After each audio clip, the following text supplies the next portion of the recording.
Terima kasih. Baik, terima kasih dari RSCM yang sudah menyampaikan hasil pemeriksaan baik itu visum maupun otopsi yang sudah dilaksanakan. Rekan-rekan sekalian,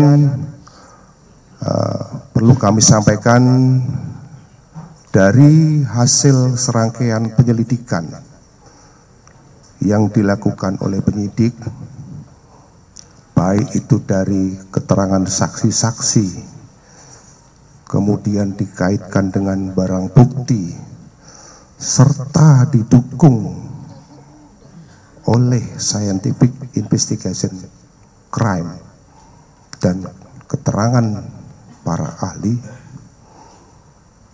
kami menyimpulkan bahwa pada hari Selasa tanggal 8 Juli 2025 sekitar pukul 8:10 waktu Indonesia bagian Barat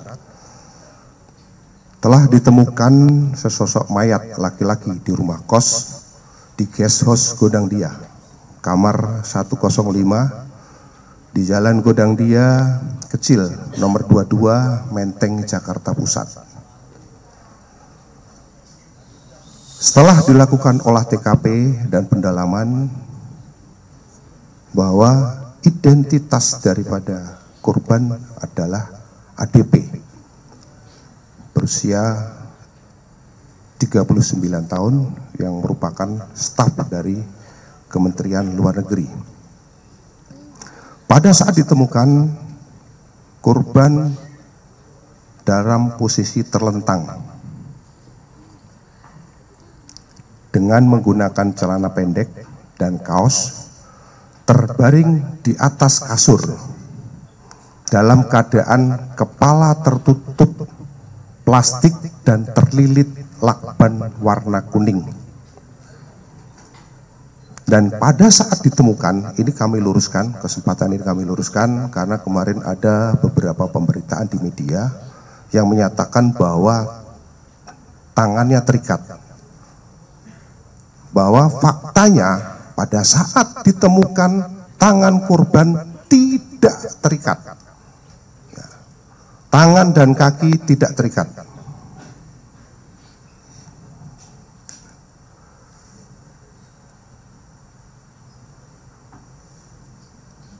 Pada saat ditemukan, posisi kamar korban dalam keadaan terkunci.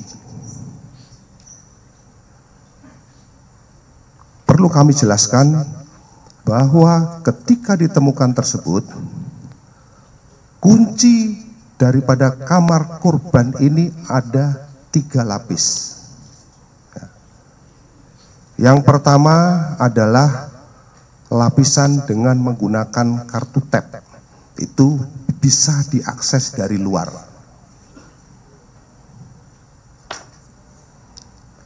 Kemudian yang kedua, kunci yang kedua adalah kunci, kalau kita bilang kunci biasa nih, kunci biasa tapi tidak ada kuncinya, jadi seperti ceklekan biasa begini dari dalam, dan itu melekat di bawah grendel. Sedangkan kunci yang 3 adalah kunci slot, itu letaknya di atas daripada kunci. Jadi ini hanya bisa dilakukan oleh orang yang posisinya berada di dalam kamar untuk mengunci kunci tersebut.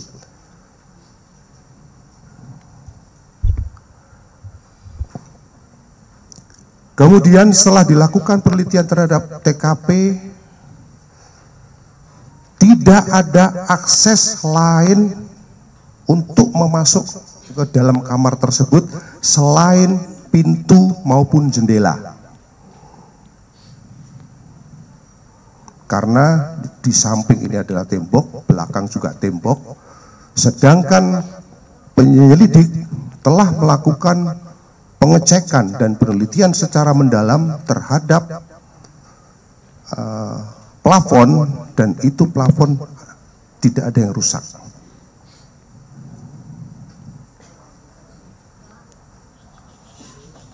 Kemudian pintu gerbang dan pintu kamar kos menggunakan sistem kunci elektronik dengan akses kunci masing-masing berupa kunci elektronik seperti kamar yang dimiliki di korban, dan masternya ada dipegang oleh penjaga kos. Selanjutnya, dari hasil pengujian terhadap barang bukti yang dilakukan oleh laboratorium forensik digital terkait CCTV yang ada dari 20 titik CCTV, didapatkan hasil korban mulai berangkat dari kantor pada hari Senin tanggal 7 Juli 2025 sekira pukul 07.03, kemudian di kantor pada pukul, ini kami perlihatkan, ini CCTV-nya, ini CCTV-nya 7.03, kemudian ini adalah pada saat masa kantor 7.20, kemudian pada pukul 17:52, jadi ini berlanjut ya, ini berlanjut karena ada beberapa titik 20, kami ambil intisarinya saja. Pada pukul 17:52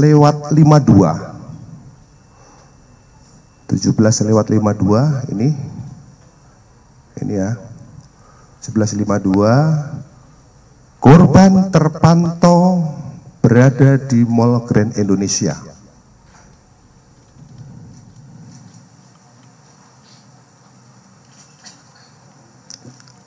Ini selaras juga dengan hasil analisa terhadap IT daripada profil korban. Selanjutnya, korban pada pukul 21.39 termonitor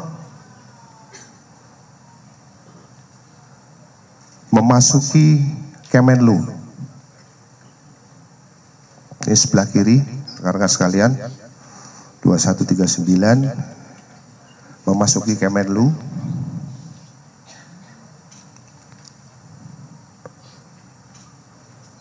Selanjutnya korban berada di rooftop gedung Kemenlu di lantai 12 pada pukul 21.43 lewat. Lanjut, ini naiknya pada saat naik, nah 21.43 itu naik, mulai naik 21.43. Keberadaan daripada korban di rooftop itu kurang lebih selama 1 jam 26 menit.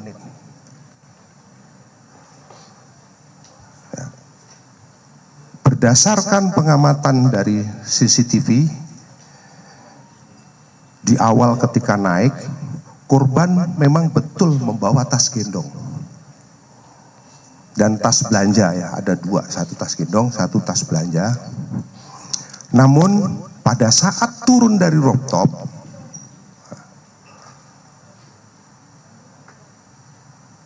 korban sudah tidak membawa tas gendongnya kembali maupun tas belanjanya. Jadi pada saat naik membawa, pada saat turun itu korban sudah tidak membawa lagi. Selanjutnya, ini pada saat turun ini korban sudah tidak membawa nih. Yang di tengah ya, rekan-rekan sekalian. Nah, ini yang di tengah, ini terlihat korban sudah tidak membawa tas ini. 23.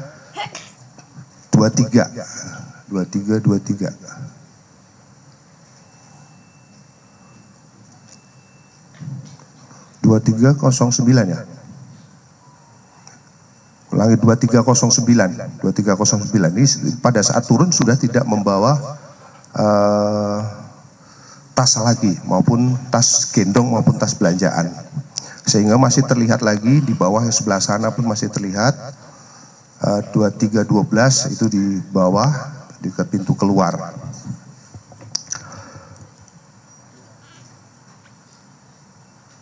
Rekan-rekan sekalian, selanjutnya pada pukul 23.23 korban termonitor masuk di pintu kos. Ini malah pintu kos ini sebelah kiri. Saya ulangi, nah ini pintu kos. Ini pintu kos, adalah pintu kos ini. Ini terpantau mulai masuk ke dalam kamar dan kemudian ini membuang sampah. Lanjut. Dan pada hari Selasa tanggal 8 Juli 2025 pukul 7:39 di sini, setelah pintu dibuka,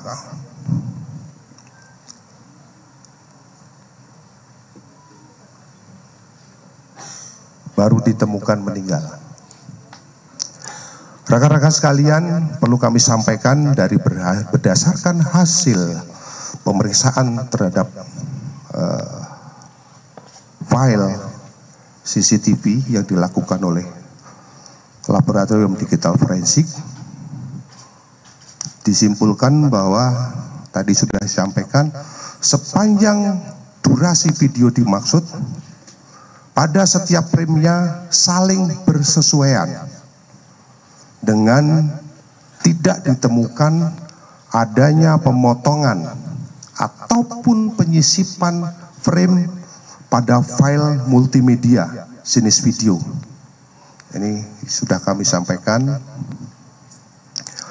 Kemudian yang kemarin menjadi bahasan di media, kenapa arahnya itu berubah ketika pada saat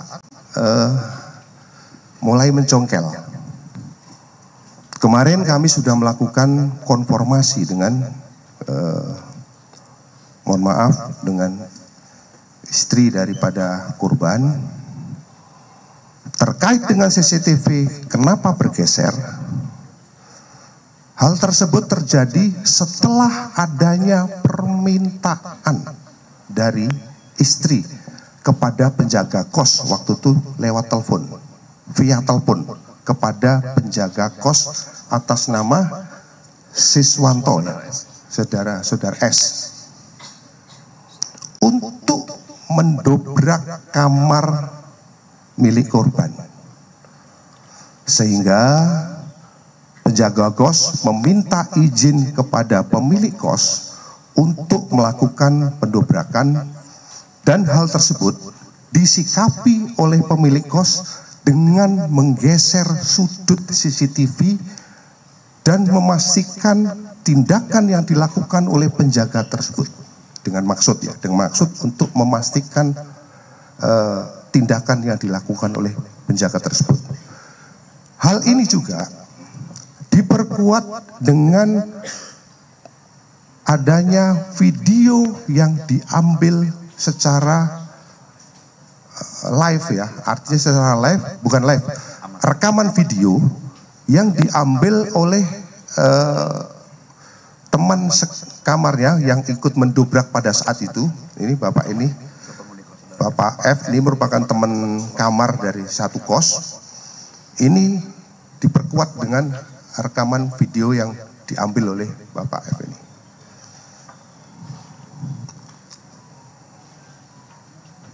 Rekan-rekan sekalian, itu dari analisis terhadap CCTV yang kita kumpulkan.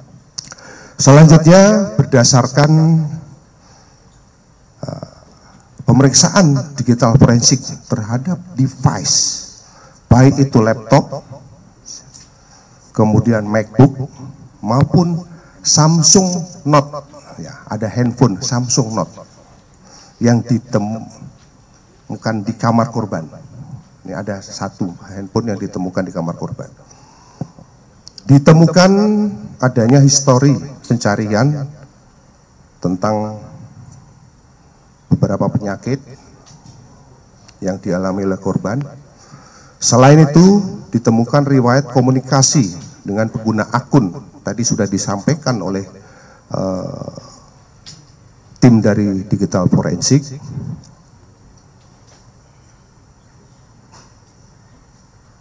Yang intinya bahwa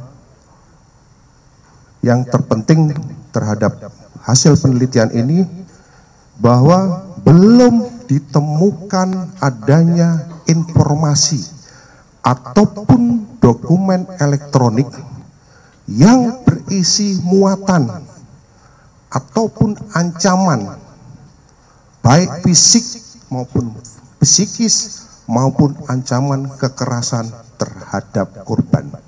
Jadi saya ulangi lagi, dari hasil penelitian secara digital tidak ditemukan ancaman fisik maupun psikis terhadap korban, termasuk ancaman kekerasan. Selanjutnya, berdasarkan hasil pemeriksaan sidik jari yang dilakukan oleh Pusiden Baris Krim Polri terhadap barang bukti berupa lakban kuning merek Daimaru dan satu buah gelas kaca terhadap korban, bahwa lakban yang ditemukan pada jenazah adalah lakban yang dibeli ya, lakban yang dibeli bersama istrinya di salah satu toko di Yogyakarta. Ini kami sudah konfirmasi dan kemarin sampel yang sama itu sudah diserahkan sama kami. Kemarin sudah kita kembalikan lagi ya sampelnya kalau tidak salah ya.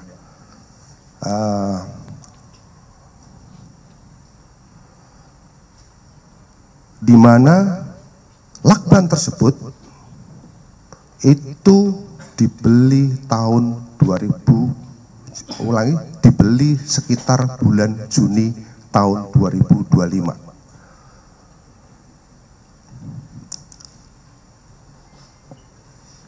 Selanjutnya, berdasarkan pemeriksaan daripada DNA yang dilakukan oleh Puslapor Baris Krim dengan meliti terhadap 11 barang bukti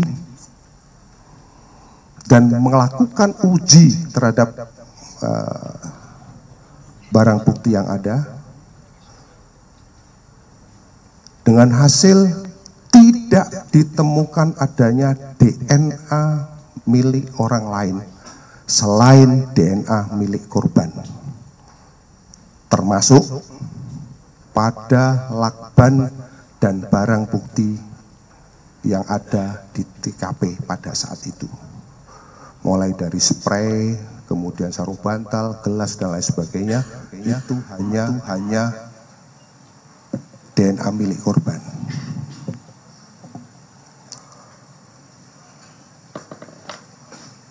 Selanjutnya, berdasarkan hal tersebut, penyelidik juga menggandeng daripada Apsifor HIPSI untuk pemeriksaan secara psikologi forensik baik kepada keluarga, kepada rekan-rekan kerja yang mungkin bisa atasan, bisa teman kecil dan lain sebagainya, termasuk orang-orang yang berhubungan pada saat itu. Dari hasil pemeriksaan tersebut,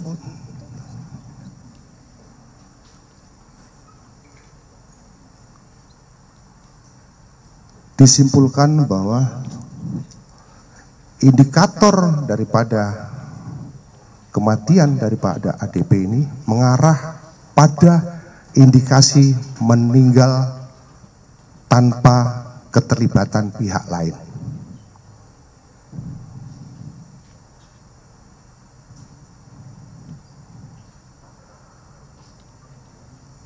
Selanjutnya, dari hasil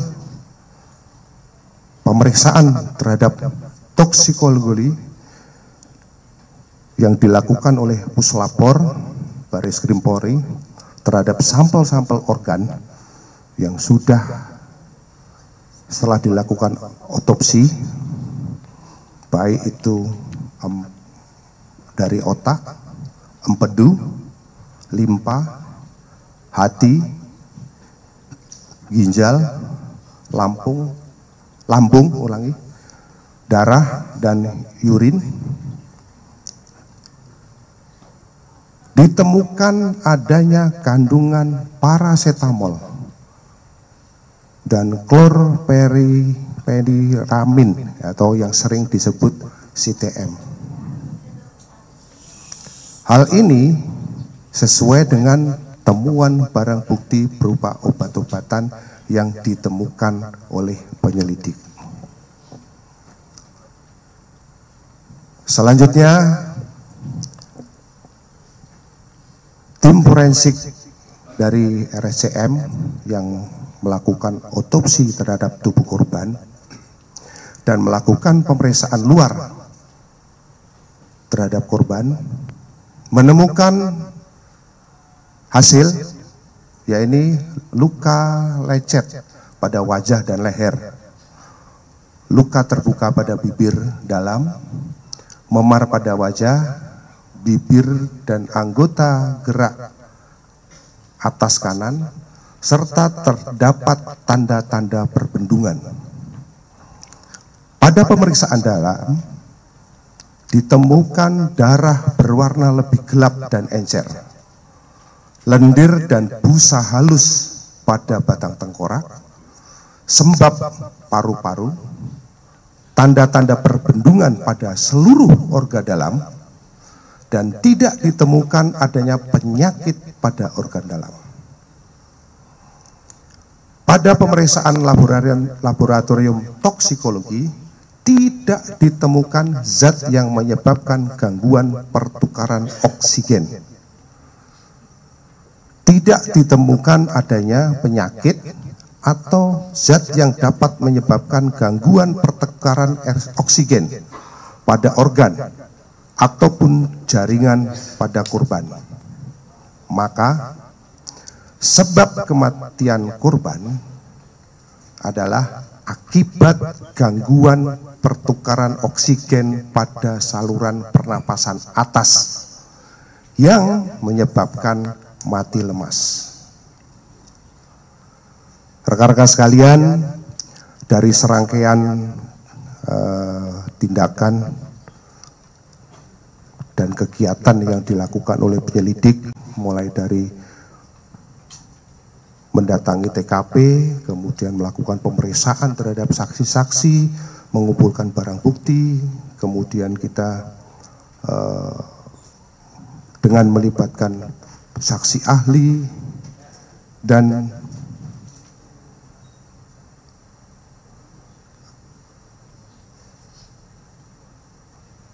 pada kesempatan yang baik ini kami akan menyimpulkan hasil daripada penyelidikan yang kami lakukan, bahwa penyelidikan yang kami lakukan, kami simpulkan belum menemukan adanya peristiwa pidana. Demikian yang bisa kami sampaikan. Selanjutnya kami kembalikan kepada Bapak Kabid Humas. Baik, terima kasih.